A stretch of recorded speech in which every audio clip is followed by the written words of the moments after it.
सज्जनों, आज मैं वो दृश्य बताने जा रहा हूं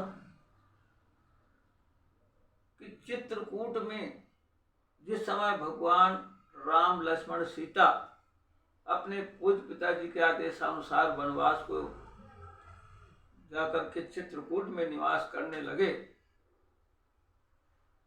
और उसी समय जब भरत ननिहाल से वापस आए, उनको पता लगा और अयोध्या आए, पूरा राज को ठुकराकर और प्रभु राम को अयोध्या पुनः राज तिलक वहीं कर दूंगा चित्रकूट में, और वापस लाने लगे।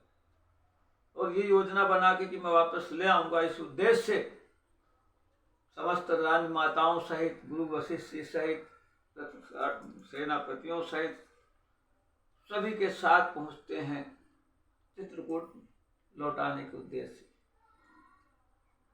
वहां एक सभा लगती है रात्रि के समय। देखिए, उस सभा में जो इकट्ठा होते हैं, तो जब वहां आज भी वो स्थान बड़ा पवित्र है, परम पवित्र स्थान है उस चित्रकूट का।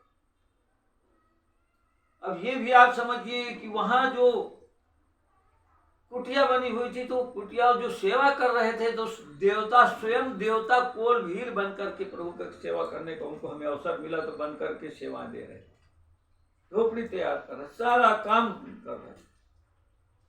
और उस समय सभी का इंतजार में यह था कि अब जो है भगवान राम, कितना अच्छा दृश्य, भगवान जो है ना तुरंत अब यहाँ जब निर्णय हो जाएगा, तुरंत जब सभा जुड़ने लगी, गुरु वशिष्ठ जी से पूछा गया, भरत जी से पूछा गया, तो सबकी आपस में चल रही थी,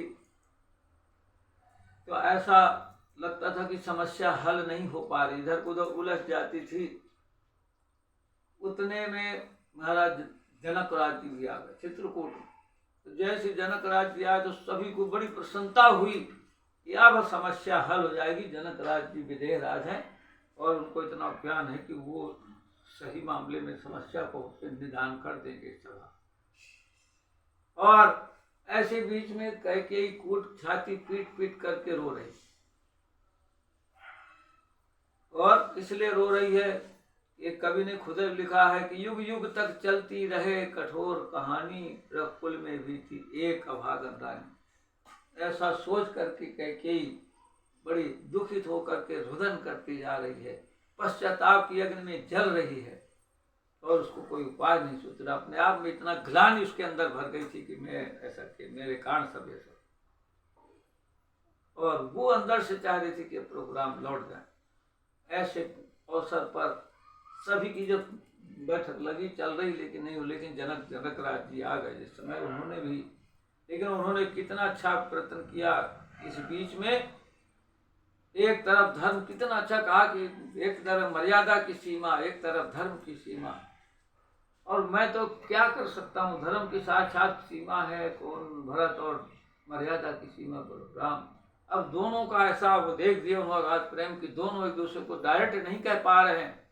न भरत जी कह पा रहे कि आप अब अयोध्या चलिए, जबकि वहां से आए थे कि लौटा ले। ये नहीं कह पा रहे कि आप अयोध्या का राज करिए तुरंत डायरेक्ट, और न राम नहीं कह पा रहे कि मैं नहीं चलूंगा, डायरेक्ट नहीं हो रहा, लेकिन एक दूसरे के ऊपर ऐसे स्थिति में तुरंत ये समझ लीजिए, ऐसी स्थिति में तुरंत जैसे प्रभु राम ने कहा,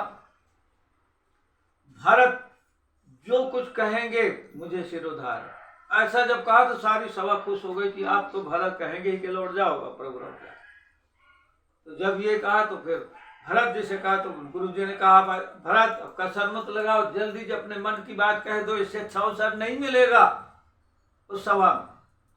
तब भरत ने क्या बोले, भरत बोले, हे प्रभु, आपकी जो आप आज्ञा करें मुझे सिरोधार है, जो आपकी आज्ञा। अब उन प्रभु राम के ऊपर कह दिया। तो फिर प्रभु राम ने समझाया कि देखो भरत, तुम जो कहोगे कि मैं ले आओ, तुम चलो तो मैं चला जाऊंगा, लेकिन तुम्हें पता है कि वो पिताजी का आदेश था मुझे बन जाने, इसलिए मैं 14 वर्ष तक वनवास में काट करके पुनः अपना राज वापस ले लूंगा। मैं तुम्हें धरोहर के रूप में सौंपता हूँ राज को, इसलिए तुम राज। अब उन्होंने कहा सिरोधार किया, अगर आप यही बात है, तब उन्होंने शरण पादुकाओं को लिया और सिर पर रख करके 14 वर्ष तक बोले में चला। यहाँ पर अपने को देखना है, देखिए कितनी बड़ी यानी क्या क्या शिक्षा मिल रही है कि सभी का जो क्या भाव, भाई भाइयों में क्या भाव, पत्नियों में क्या भाव, माताओं में क्या भाव, सबको देखने को मिला। क्योंकि प्रभु राम ने सबसे पहले जैसे माताएं पहुंची थी, सबसे पहले अपनी कैकेयी माता से मिले थे।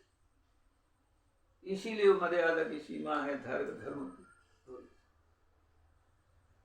ऐसे साक्षात जो चित्रकूट में जहाँ साक्षात मंदाकिनी नदी बह रही, उस मंदाकिनी नदी के किनारे का दृश्य बड़ा अद्भुत था। चांदनी रात थी, छिटकी हुई थी, सभा लगी हुई है और सभा जोर से चिल्लाई, धन्य है एक लाल की माँ, धन्य है वो जिन्हें जननी भरत था भाई, वह एक लाल की माँ, उसको फिर धन्य है वो, उसके लिए धन्य सब वहाँ। और किसी ने फिर वहाँ पर किसी ने आगे नहीं किया और चित्रकूट में फिर सारा निर्णय हो गया और भरत सेना सहित सभी के सहित माताओं सहित वापस अयोध्या और प्रभु राम बना। ऐसे करते हुए लगभग 11.5 वर्ष तक भगवान राम चित्रकूट में निवास किया। इसके बाद वो आगे बढ़े। अतः ऐसे चित्रकूट की महिमा, कहते हैं कि चित्रकूट की महिमा अपरंपार है।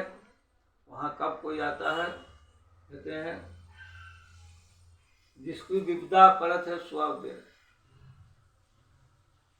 चित्रकूट में रम रहे, चित्रकूट में रम रहे, अरे रही मन अवध नरेश, और जा पर विपदा पड़त है, सोआवत वही देश।